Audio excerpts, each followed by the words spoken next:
이렇게 찬양도 오래간만에 이렇게 순전히 남성들로만 이렇게 꽉 찬 게 진짜 오래간만인 것 같아요. 그래서 정말 감사합니다. 수고들 많으십니다. 그리고 아까 그 영상에 혹시 보셨습니까? 여겨주는 남전도회라고 조그맣게 맨 끝에도 밑에 글씨로 여겨주는 남전도회 이렇게 나왔는데, 그게 신학적으로는 굉장히, 특히 칭의에서 굉장히 중요한 핵심 개념 중에 하나입니다. 여겨주는 거. 남전도회가 올해 이 슬로건을 되게 멋있게 신학적으로 알고 정하신 건지 아니면 그냥 서로 잘 해보자는 의미에서 정한 것 같은데, 왜 칭의에서 우리가 실제 우리는 의인이 아니잖아요. 실존적으로 의인이 아닌데 하나님은 법적인 선언을 끝내신 거죠. 최고 3구시까지 다 끝내신 거예요. 여겨주시는 겁니다. 의인이라고 여겨주시는 거죠. 그리고 또 저와 여러분이 성화의 삶을 매일 열심히 살지만 이 사람보다는 좀 나을 수 있지만 하나님 앞에서는 어림도 없죠. 그게 사실상 성화라고 보기도 힘들죠. 근데 하나님은 여겨주시는 거예요. 완전한 성화라고. 그거 왜 그렇게 완전한 의인이라고 여겨주시고 완전한 성화라고 여겨주실까요? 우리를 안 보시죠. 우리와 연합되어 있는, 우리 안에 있는 예수 그리스도를 보시는 겁니다. 우리를 보실 때 우리와 연합되어 있는 그 아들 예수 그리스도를 보시는 거예요. 그래서 의롭다고 여겨주시고, 조금만 열심히 살아보려고 몸부림쳐도 그래 성화야 이렇게 여겨주시는, 이렇게 신학적으로, 조직신학적으로 굉장히 중요한 핵심 개념인데, 오늘 25년 남전도회가 여겨주는 남전도회라는 걸 오늘 보니까 굉장히 반갑고 기쁘고 또 그렇습니다. 갑자기 그거 보는 바람에 또 시작부터 다른 이제 신학적인 강의를 하게 됐는데, 오늘 우리가 함께 살펴볼 세 번째, 구원의 5대 교리 세 번째 내용은 제한 속죄입니다. 여러분, 이 제목 자체가 이미 딱 모든 걸 말해줘요. 이 제한 속죄라는 의미, 이 용어 때문에 또 약간 오해가 있어서 지난주에도 제가 말씀드렸죠. 무조건 선택, 이게 우리말 표현에 오해가 있기 때문에, 오해의 소지가 있기 때문에 조건 없는 선택 이렇게 부르기도 한다고. 이 제한 속죄 역시도 특별한 속죄 혹은 특별한 구속 그렇게 부르기도 합니다. 먼저 정의부터 바로 좀 살펴보도록 하겠습니다. 정의는 예수님의 피 흘리심으로 속죄하여 주시는 대상이 선택하신 특정인으로 제한된다는 게 제한 속죄의 의미입니다. 이 성경에는 제한 속죄라는 표현은 없죠. 그러나 모든 것이 그렇듯이 성경에는 이 제한적 속죄의 개념이 풍성하게 드러나 있습니다. 그래서 우리는 이 개념을 이름을 붙인 거죠. 제한 속죄라고. 자, 이 제한 속죄라는 표현이 무엇을 강조하는 표현일까요? 제한 속죄라는 표현은 하나님의 사랑을 강조하는 표현입니다. 좀 설명을 드리겠습니다. 하나님의 사랑을 정말 강조하는 표현이 제한 속죄입니다. 구속, 속죄, 넓은 의미에서 속죄에 대한 일반적으로 우리가 널리 논하는 세 가지 관점이 있습니다. 그 첫 번째가 예수님의 죽으심은 모든 인류를 구원하는 결과를 가져오는 만인을 위한 실제적 속죄였다라는 게 첫 번째 견해예요. 이거 여러분 익숙하실 텐데, 이 용어 만인 구원설이라고 자주 들어보셨죠? 네, 이걸 만인 구원설이라고 부릅니다. 제가 20살 때 고등학교 졸업하자마자 이제 대학 들어가자마자 조금 이렇게 시건방을 떨면서 교회를 살짝 떠나게 됐던 게 이 만일 구원설, 정확히 말하면 이 비스무리한 주장을 한 칼바르트라는 신학자 때문이에요. 네. 이 신학자가 뭐라 그랬냐면, 유기, 우리 지난 시간에 유기 배웠죠? 네. 유기는 이렇게 인간을 하나님이 유기하신 것이 아니고 예수 그리스도를 유기하신 거다. 그럼 결론은 어떻게 됩니까? 모든 인간은 다 구원받는다. 이렇게 말은 안 했어요.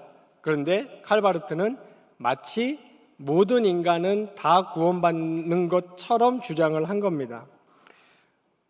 그때 그 당시에 이제 브룬너라는 또 그 자유주의 신학자도 아닌데 정통도 아닌, 그 당시 그런 신학이 막 유행하기 시작했거든요. 자유주의 신학은 여러분 아시죠? 네, 자유주의 신학이라고, 이 사람을 보면 자유주의 신학이라고 하긴 뭐한데 그렇다고 정통 신학도 아닌. 그러면 어떻게, 사람은 항상 어떻게 합니까? 새로운 용어를 만들어내죠. 그때 생겨난 용어가 신정통주의라는 건데요. 예, 그때 이제 똑같은 도찐 개찐인 사람이 있어요. 칼바르트도 신정통주의자고 브룬너라는 사람도 칼바르트를 막 뭐라 그런 거예요. 너 그럼 그 만인구원론 아니냐? 그랬더니 칼바르트가 아니야, 나는 만인구원론이라고 얘기하진 않았는데 그랬어요. 그러니까 이제 그 브룬너가 아니 그렇게 말만 안 했지, 결국은 뭐 예수님이 유기를 당한 거고 뭐 결국은 예수 그리스도는 모든 사람을 위해 십자가에 피 흘리셨다면 만인구원론 아니야? 그랬더니 아, 나는 그렇게 말한 적 없어 그랬어요. 그러면 뭐야? 그랬더니 칼바르트가 뭐라고 그랬겠습니까? 이러고 좀 오랫동안 대답을 안 하시다가 돌아가셨어요, 그냥. 그래서 근데 그게 여러분도 좀 철학이나 이런 거 이제 사상을 공부하다 보시면 이런 경우가 되게 흔해요. 고대 플라톤, 소크라테스, 아리스토텔레스, 어떤 사람이든지 완벽한 이론은 없잖아요. 빈틈이 있기 마련이죠. 어떤 사람의 이론이나 주장을 공격하려고 맘먹으면 얼마든지 공격할 수 있어요. 다 이런 도전을 받았단 말이에요. 하나도 예외 없이 어떻게 하셨을까요? 이러고 한 10년, 20년 계시다가 다 소천하셨어요. 그러니까 그러고 보면은 참 편리한 거, 그냥 여러분도 하고 싶은 말 막 해도 돼요. 하고 난처한 질문하면 대답 안 하다가 그냥 천국 가시면 됩니다. 대답하실 의무가 있는 건 아니죠.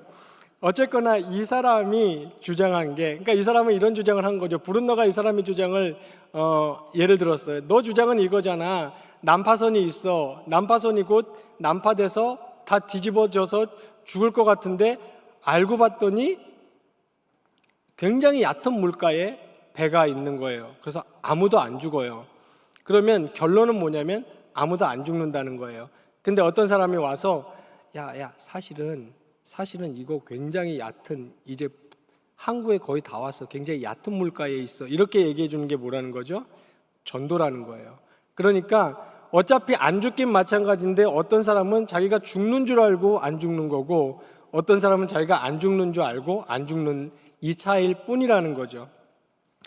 자, 이 주장은 여러분들 굉장히 간단합니다. 한때 인기를 얻었지만 오늘날은 거의 받아들여지지 않고 있어요. 왜냐하면 성경에서는 명백하게 하는 얘기가 있죠. 양이 있고 염소가 있고 알곡이 있고 가라지가 있고 지옥으로 가는 존재들이 있고 천국으로 가는 존재들이 있고 구원받는 사람이 있고 못 받는 사람이 있고 예수 믿는 사람이 있고, 이루 셀 수도 없어요. 천국에는 명확합니다. 분명한 건 만인이 모두 구원을 받는다는 것은 아니에요. 그럼 이제 두 가지가 남았습니다. 셋 중에 두 번째는 예수님의 죽으심은 인류의 구원을 가능케 했다는 이 옵션이 하나 남아 있고요. 마지막 세 번째 옵션은 예수님의 죽으심은 성부께서 작정하신, 선택하신 자들의 죄에 대한 실제적 속죄였다. 이 두 가지는 뭐가 공통점이냐면은 믿는 사람은 구원받는다는 게 공통점이에요. 둘 다 거기에는 맞습니다. 그리고 아까 첫 번째 우리가 다뤘던 만인이 다 구원받는 거는 아니라는 거죠. 근데 문제는 요 믿는 사람, 요게 지금 문제인 겁니다. 믿는 사람에 관한 요 조건이 문제인 거죠. 그러니까 믿는 사람, 믿을 사람이 정해져 있느냐 아니면 정해져 있지 않고 열려 있느냐, 이 둘 중에 하나를 우리는 선택해야 돼요. 여러분 잘 아시듯이 성경의 주장은 무엇입니까? 믿는 사람이 정해져 있다는 것이고 세 번째 주장입니다. 이걸 우리는 지난 시간에 배웠던 예정이라고 부르고 지난 시간에 배웠던 예정되지 않은 사람은 유기되었다고 부릅니다. 이게 왜 그렇게 중요할까요? 이 둘 중에 하나를 선택해야 되고, 그리고 우리는 확고히 세 번째, 즉 하나님께서, 성부께서 구원받을 사람을 작정하셨다, 택하셨다라는 이 세 번째 성경의 가르침에 분명히 서 있어야 되는 것은 아까 요 문장 속에 힌트가 나왔어요. 두 번째 옵션엔 무슨 표현이 없었냐면 실제적 속죄라는 표현이 없었고, 우리가 믿는 세 번째 옵션에는 뭐가 있었냐면 실제적 속죄라는 표현이 있었습니다. 실제적 속죄라는 요 표현이 왜 이렇게 중요하겠습니까? 예를 들면은 이것은 구원의 효력에 관한 것인데요. 만약에 우리가 두 번째 옵션을 선택해서 예수님은 정해진 사람을 구원하신 것이 아니고 누구든지 믿기만 하면 구원할 수 있는 길을 열어놓으셨고, 그리고 가능성을 제시하셨다, 이 주장이거든요. 이렇게 되면 우리는 무엇을 포기해야 될까요? 이 표현을 잘 들으세요. SFC 친구들 특히 잘 들으셔야 됩니다. 제가 요새 여러 가지 얘기를 듣고 있는데 이런 거 약간 우리 중고등부 친구들이 아직 좀 혼란스러워하는 것 같더라고요. 뭐가 중요하냐면 예수 그리스도의 속죄 사역, 그러니까 예수 그리스도가 오셨고 죽으셨고 부활하셨다, 오셨고 죽으셨고 부활하셨다는 것은 구원을 완성하신 겁니다. 요거 단순한 표현이죠. 근데 굉장히 중요한 표현입니다. 다른 말로는 뭡니까? 구원받을 수 있는 길을 활짝 열어놓으신 게 아니죠. 그것도 굉장히 좋은 일이에요. 다 죽게 될 지옥 갈 사람들을 위해서 구원받을 수 있는 길을 일단 활짝 열어놓으신 것도 좋은 일이죠. 근데 예수님이 하신 속죄 사역은 그 정도 사역이 절대 아닙니다. 예수님이 하신 사역은 구원을 완전히 완성하신 거예요. 이해 가시죠? 네. 한 번 구원을 받으면 절대 떨어져 나가지 않아요. 우리 이건 마지막 시간에 배울 겁니다. 성도의 견인. 그래서 이 표현을 잘 기억하셔야 됩니다. 다시 한번 제가 강조할게요. 예수님은 인간이 구원받을 수 있는 길을 열어놓으신 것이 아니라 예수님은 구원을 완전히 완성하시고 마침표를 찍으셨어요. 예수님이 사역을 하신 다음에 자, 이제 믿기 1번, 안 믿기 2번 옵션을 남겨놓은 다음에 이젠 전적으로 인간에게 이것이 달려있어요, 이거를 하신 것이 아니죠. 이건 예수님의 속죄 사역을 모욕하는 겁니다. 그리고 평가절하하는 거고 폄훼하는 것이 되는 것입니다. 성경에는 어떤 얘기를 하고 있습니까? 예수님은 사역을 완성하셨고, 그리고 예수님이 반드시 한번 택한 사람은 끝까지 영원히 그 누구도 그 예수님의 품에서 앗아갈 수 없다는 얘기를 하고 있습니다. 그러므로 우리가 이렇게 제한 속죄를 믿는다는 것은 예수님의 구속사역의 이 구속의 효력과도 관련이 있는 것입니다. 그러면 여기서 이제 제가 지난 시간에 그래서 좀 얘기를 한 건데, 제가 좀 이렇게 가르치는 게 무능해서 그럴 수도 있습니다. 근데 지난 시간에 이 구원의 교리를 다루려면 약간의 철학과 약간의 신학적인 사고가 필요하다고 제가 말씀을 드렸습니다. 그래서 이제 제가 이제 이렇게 목회를 시작한다니까 여러 선후배들 제 은사 교수님이나 이런 분들이 공통적으로 하신 얘기가 교인들한테는 무조건 쉽게 해야 된다. 그러면서 이제 또 미국에 계신 제 은사 교수님도 저한테 이메일로 막 그런 말도 해주셨어요. 8 years old, 8살들한테 얘기하는 것처럼 설교해라, 막 이런 표현도 하셨는데 그거는 좀 심한 것 같고. 근데 이제 어떤 이런 시간들은, 어떤 교육들은 좀 철학적이고 논리적인 성격을 가미할 수밖에 없습니다. 그래서 지금 제가 말씀드리는 건 그거예요. 예수님의 속죄 사역이 완전하다면 둘 중에 하나여야 합니다.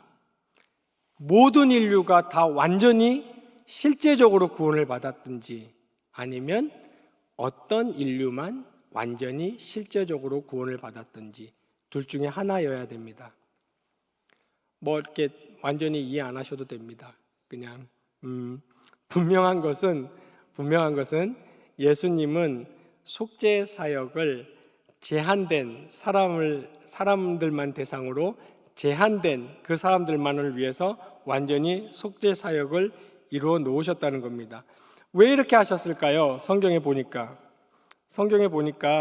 이렇게 하신 이유를 설명하기를 그것이 하나님의 사랑의 표현 중에 하나다 그랬습니다. 하나님의 사랑이 얼마나 확고하고 하나님의 사랑이 얼마나 간절하고 하나님의 사랑이 얼마나 뚜렷한지를 나타내는 표현을 모든 인류를 다 똑같이 사랑하시지 않고 내 백성, 내가 택한 자, 나의 사람들만 특별히 사랑을 하셔서 하나님의 사랑을 표현하신 거죠. 여러분, 하나님은 사랑이시다라는 표현을 많이 들어보셨죠? 이것은 사랑은 하나님이시다 이렇게 하면 큰일 납니다. 그렇게 하면 안 되고 완전히 다른 말이에요. 하나님은 사랑이시다 이렇게 해야 됩니다. 하나님은 사랑의 원천이시고 이 세상에 존재하는 사랑이라는 것이 있게 하신 사랑의 원천이 하나님이신데 그 사랑의 중요한 속성이 무엇일까요? 사랑의 속성에 사랑의 진면목, 사랑의 진가는 어디서 나타난다고 생각하십니까? 사랑이라는 것은 굉장히 오묘하죠. 네, 이거는 뭔지 모르겠어요. 네. 아니 설명을 하려면 말이죠. 뭔지는 알아요. 근데 설명을 하려면 말이죠. 뭐 이 사랑이 인간 뇌에서 나오는 어떤 물질도 아니고 화학작용도 아니고, 그죠? 그렇다고 뭐 우리 여기 신체 어딘가에 자리 잡고 있는 그 무엇도 아니고, 이게 굉장히 오묘한 거예요. 사랑이라는 거는. 근데 이 사랑의 진면목은 어디서 나타나냐면 차별성에서 나타납니다. 진짜 사랑은요, 무엇인가 사랑의 대상이 차별됐을 때 그 진짜 사랑이 나타납니다. 이것은 사랑의 굉장히 긍정적인 측면이에요. 예를 들면 저와 여러분이 사랑을 하죠. 네, 저는 밑에 101동 1301호에 사시는 그분을 사랑합니다. 성함은 모르지만 엘리베이터에서 자주 만나고, 제가 그분을 사랑하는 사랑은 어떤 사랑일까요? 내 이웃을 사랑하고 모든 인류를 사랑하고, 이제 노력해요. 굉장히 그분한테 안녕하세요 인사 한 번 해도 나 경양계 목사인 거 여기 다 알지. 사랑의 눈빛과 사랑의 미소와 사랑의 에너지를 가득 담아서 인사해야지. 이런 노력을 하는 겁니다. 그래서 안녕하세요 이렇게 이제 저희 집 애들이 보면 굉장히 당황하고 어색할 정도로 그런 톤으로 인사를 합니다. 근데 그런 류의 사랑, 혹은 지난 집회 때 우리 은퇴 목사님께서 얘기했던 우리 집에 있는 우리 집에도 핫비가 있어요. 이게 셔틀랜드 십독이라고 굉장히 품격 있는 개입니다. 근데 그 친구도 제가 나름 사랑을 해요. 근데 그런 사랑하고 제가 제 아내나 하주나 하을이를 사랑하는 사랑하고 비교가 되겠습니까? 비교 자체가 안 되죠. 그렇다고 그 사랑에 차별성이 있는 것이 사랑의 부정적인 측면일까요? 전혀 그렇지 않아요. 오히려 그렇게 차별성이 있는 것은 사랑의 긍정적인 측면이고 사랑의 특성입니다. 그렇다면 인류 사회에 있는 이러한 사랑의 그러한 특성은 어디서 왔을까요? 사랑이라는 것이 있어요, 인류 사회에. 그리고 사랑은 그러한 특성, 차별성을 띠고 있습니다. 그 어디서 왔을까요?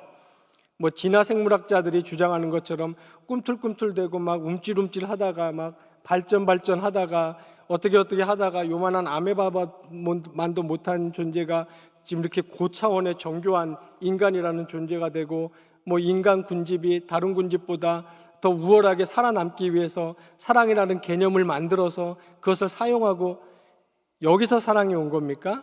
그건 아니죠. 인류의 사랑이 있게 된 이유는 사랑의 원천이신 하나님으로부터 사랑이 온 겁니다. 그래서 인류의 그 사랑이 있게 된 거고, 당연히 인류가 띠고 있는 그 사랑의 차별성, 사랑의 긍정적인 측면에 진짜 사랑의 진의를 알려주는 그 차별성, 그것도 하나님으로부터 온 겁니다.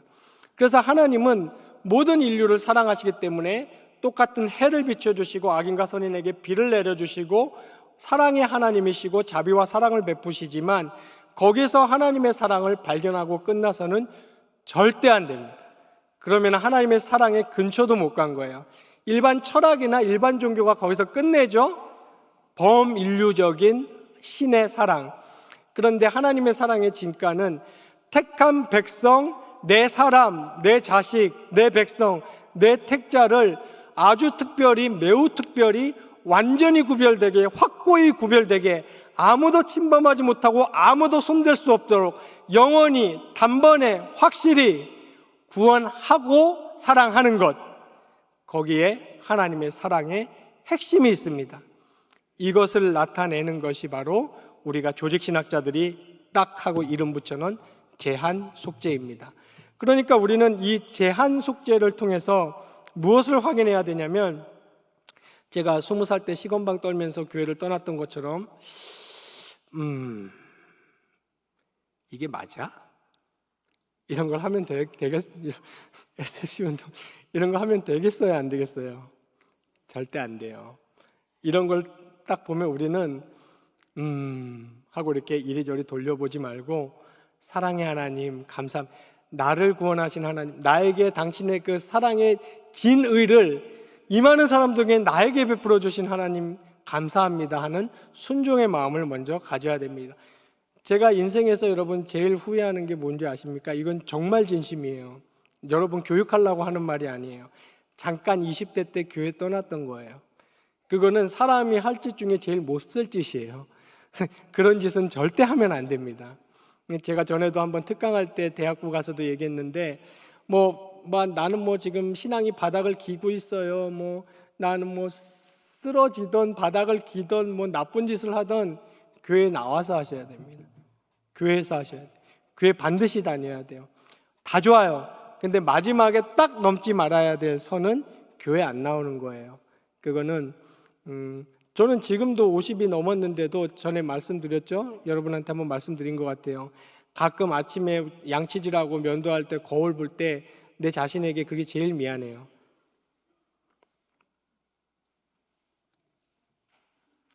그러니까 그건 하면 안 돼요. 교회는 절대 떠나면 안 됩니다. 여러분 의심해도 좋고 하나님 의심해도 좋아요. 근데 교회 와서 하세요. 교회 와서. 교회는 절대 떠나면 안 됩니다. 제가 하고 싶은 말은 그거예요. 이 제한 속죄를 통해서 우리는 의구심을 갖지 말고, 하나님이 이런 식으로 이렇게까지 하나님의 사랑을 우리에게 표현하셨구나라는 것을 깨닫고 알아야 됩니다. 우리가 조금만 마지막 단계로 조금만 더 한번 깊이 들어가 볼까요? 신학자들이 또 하는 얘기가 있어요. 하나님의 이 구원의 일을 놓고 이제 역사로 나눴는데, 하나는 구원의 역사 이렇게 부르고, 하나는 구원의 순서 혹은 구원의 서정 이렇게 부릅니다. 구원의 역사 히스토리아 살로티스라고도 하고 히스토리 오브 셀베이션이라고도 하고, 여러분이 어디서 많이 보거나 들으셨을 거예요. 구원의 역사가 뭐냐면, 이렇게 하나님께서 시간이라는 걸 이제 시작하셨단 말이에요. 천지 창조와 함께. 원래는 영원 가운데 계신 분이잖아요. 근데 존재라는 것을 창조하시고 시간을 이제 창조하셨죠. 그리고 이제 시간의 끝이 있겠죠. 이 모든 시간, 우리가 이걸 역사라고 부르기도 합니다. 이 모든 시간이 무슨 시간이냐면, 하나님께서 죄인을 구원하시는, 그리고 그 죄인을 구원하셔서 하나님의 사랑과 자비와 영광의 최대치를 나타내는 요 공간과 사건이 요 시간입니다. 요 하나님이 이때 구원받을 자들을 택정하시고, 그 다음에 타락이라는 사건이 일어났지만 일어나자마자 구원의 복음을 주시고, 여자의 후손이 뱀의 머리를 상하게 하실 것이라는 복음을, 처음의 복음을 주시고, 그리고 그 역사를, 인류의 역사를 통해서 구원을 이루어 가시는 거예요. 메시아가 올 것이라고 예표하시고, 히브리 족속 아브라함의 후손들 한 인류를 선택하셔가지고 이스라엘이라는 나라를 만드시고, 그 이스라엘의 국가의 역사와 그 이스라엘 속의 개인의 역사를 통해서 하나님의 속성과 하나님의 일하심과 하나님의 계획을 다 예표적으로, 상징적으로, 표본으로 그 국가를 통하여, 그리고 거기에 나오는 인물들을 통하여 보이시고, 그리고 때가 참에 예수 그리스도가 역사 속에 오시고 예표하고 가리키고 있던 그 나라, 하나님의 백성, 영적 이스라엘을 만드시고 이 모든 일을 우리는 뭐라고 부르냐면 신학자들이 구원의 역사라고 부릅니다. 그리고 구원의 서정이라는 것은 이렇게 하나님이 다 하신 그 일, 이 역사의 최정점은 뭐죠? 구속사인데 구속사의 최정점은 예수 그리스도의 십자가와 부활입니다. 여기서 모든 최정점을 이루죠. 그래서 이 예수 그리스도의 십자가와 부활의 그 효력, 그 일의 역사, 예수님이 그 일에 하신 일을 한 사람 한 사람에게 찾아가는 거예요. 이렇게 찾아가서 이 위대한 부활과 죄사함의 효력이 한 개인의 것이 되게 하는 겁니다. 2000년 전에 유럽에 있는 사람에게도 가서 적용하셨고 100년 전에 아프리카에 있는 사람에게도 가서 적용하셨고 여기 지금 저와 여러분에게도 와서 적용하셨어요. 이게 신학자들은 구원의 서정이라고 부르는데요. 이런 용어는 잊어버리셔도 되는데 이 내용은 반드시 아셔야 됩니다. 제가 지금 이 얘기를 왜 하는 겁니까? 성부, 천지창조와 예정과 택정, 성자, 이 예정하시고 택정하시고 계획하신 일을 역사 속에서 효력을 일으키고 진짜게 되게 하신 예수님의 그 성자의 사역, 그리고 예정하신 일을 효력을 이루게 하신 그 일을 한 사람 한 사람에게 찾아가서 반드시 그 사람의 것이 되게 하는 성령의 역사, 이 모든 성부, 성자, 성령 삼위 하나님의 구원의 역사가 구원의 구속사가 곧 인간의 역사고 그 일이 일어난 것이 저와 여러분의 인생입니다. 그래서 이 일을 가만히 들여다보면 이게 지금 성경이 하는 얘기예요. 신학자들이 지어낸 얘기가 아니죠. 이 일을 들여다보면 우리는 뭘 금방 깨닫냐면 모든 영광이 주로 말미암고 주에게서 나오고 주로 말미암고 주께로 돌아가는 게 맞구나. 하나님 독단적인 사역이에요. 오직 하나님의 은혜와 하나님의 작정과 하나님의 성실하심과 하나님의 일하심, 그리고 하나님의 사랑, 그리고 하나님의 열심, 그것만이 고스란히 남아 있습니다. 우리가 할 수 있는 일은 뭐예요? 성령이 찾아와서 우리에게 새 생명을 주고 우리에게 지각을 주셔서 이것을 보고 나니 나에게 일이 일어났구나, 내가 믿고 있구나, 감사하다, 할렐루야, 영광 받으소서, 정말 감사합니다, 하나님 대단하십니다, 당신만이 영광의 주체입니다, 저는 죄인입니다. 이런 류의 말밖에는 우리가 할 수 있는 것이 없어요. 다시 말씀드리지만 하나님의 독단적인 사역이고 하나님의 세상이고 하나님의 역사이고 저와 여러분은 하나님의 소유물이고 이 모든 일은 하나님에 관한 것입니다. 여기에 우리가 이런 교리들이 왜 생겨난 거예요? 지난 시간에 말씀드렸죠. 이건 저는 요즘에 배워서 우리 집 애들한테 요즘에 생겨난 말인 줄 알았는데 꽤 오래전에 생겨난 말이더라고요. 낄낄빠빠라고 아십니까?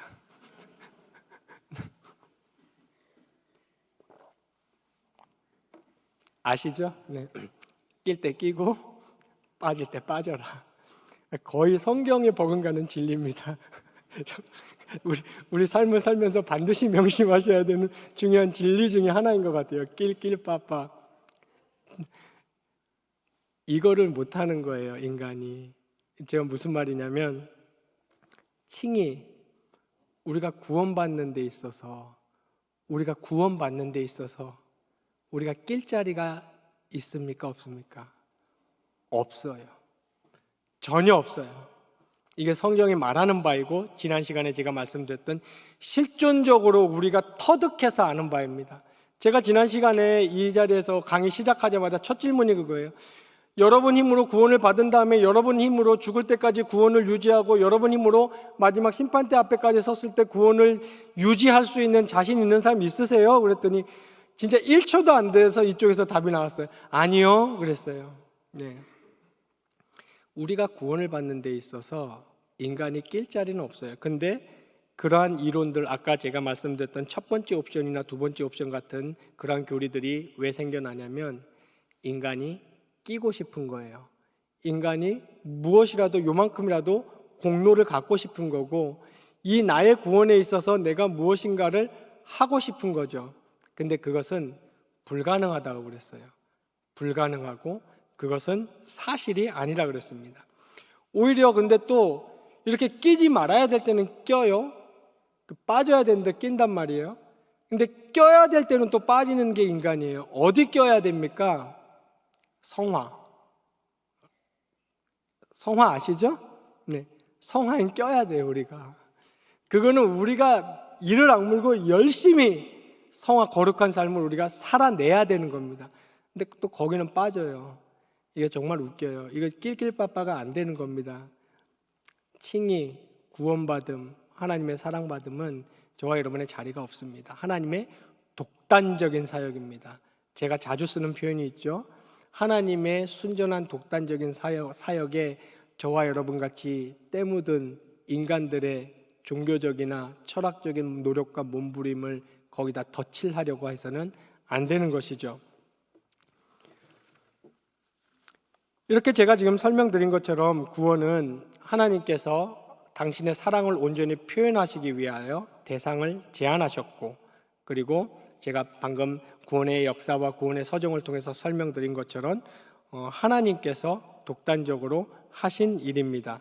우리는 그것을 다시 한번 말씀드립니다. 온전히 누리면 됩니다. 믿음으로 그것을 누리고 그것을 즐기고, 제가 전에 지난 시간에 실존이라는 단어를 저는 굉장히 좋아하는데, 가끔 실존이라는 단어를 보거나 들으면, 책을 읽다가 보거나 하면 가끔가다 이렇게 몸소리가 쳐진다 그랬죠. 지금도 그래요. 가끔 진짜 막 이렇게 막 진짜 여러분 그런 적 없으세요? 큰일 날 뻔했다. 전 정말이에요. 이 실존 정말 차라리 안 태어나는 게 낫지. 진짜입니다. 안 태어나는 게 낫지. 예수 없었으면 어떡할 뻔했냐. 막 이렇게 막 몸소리가 쳐집니다. 우리가 태어났다면은 예수님의 사랑, 예수님의 제한적인 범위에 우리가 들어간 이것이 우리에게는 가장 필요한 것이고, 우리가 온전히 즐길 수 있는 것입니다. 강의를 맺도록 하겠습니다. 우리는 이 제한 속죄를 통해서 다음과 같은 결론을 내릴 수 있겠습니다. 제한 속죄 교리는 신자로 하여금 구원의 위대성과 그 구원의 감격을 진짜 진의를 알게 해줍니다.